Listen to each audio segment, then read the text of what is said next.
The state of professional wrestling is actually pretty good right now. Elite Wrestling develops its foothold in professional wrestling with a production on national television that can rival any wrestling promotion on the face of the earth. With the success of everything that has been being the elite, with the Young Bucks and Cody Rhodes and everything that is the All-In pay-per-view that was massively successful. As the Young Bucks, Cody Rhodes and everything that is being the elite are free agents. And they don't even want to go to a major company like Impact Wrestling, New Japan, or even re-sign with Ring of Honor. I think that their ambition is to start their own company.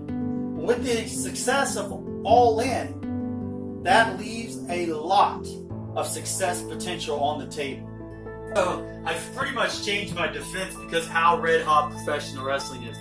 Usually my friends would come and say, "Hey Kent, have you seen this on WWE?" Now you know I'm not a WWE fan. I would respond to them. Now my response is a little bit different.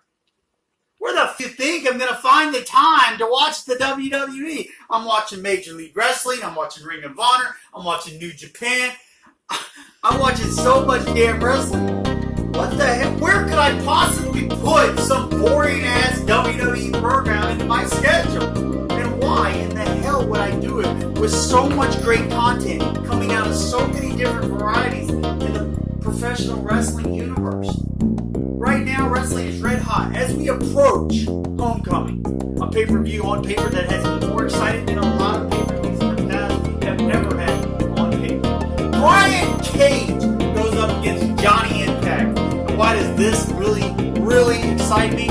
Is because Brian Cage is the up-and-coming star that Impact should have been creating for years and years. And I'm definitely looking forward to the possibility of Brian Cage and Sami Callihan down the road having a pay-per-view. Also, I think about Eli Drake and his feud with Abyss. I think about Ultimate X and what that could possibly mean for the Rascals and the entire X division. When I think about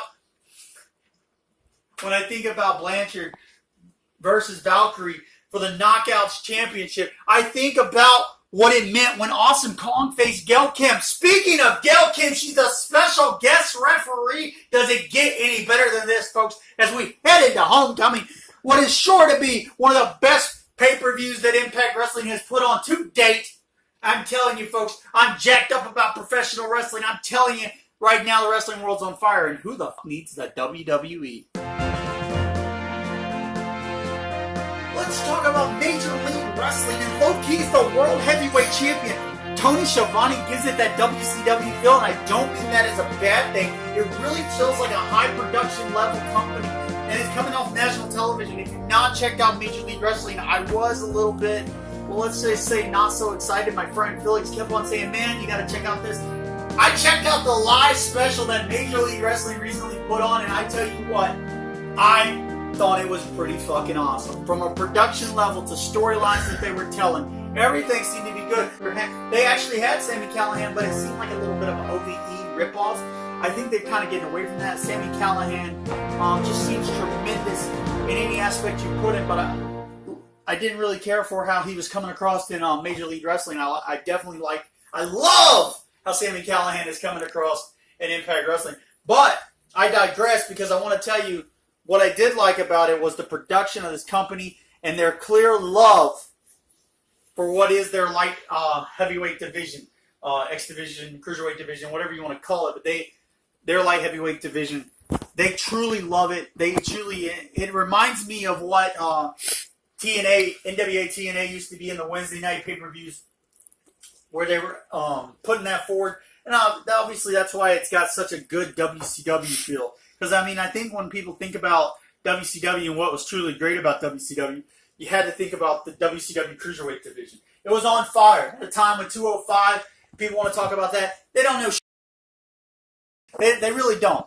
Vince McMahon has never respected it, has never gave a fight. That goes back to women's wrestling as well with Tyler Valkyrie. Everyone knows there's only a women's division. There's only a...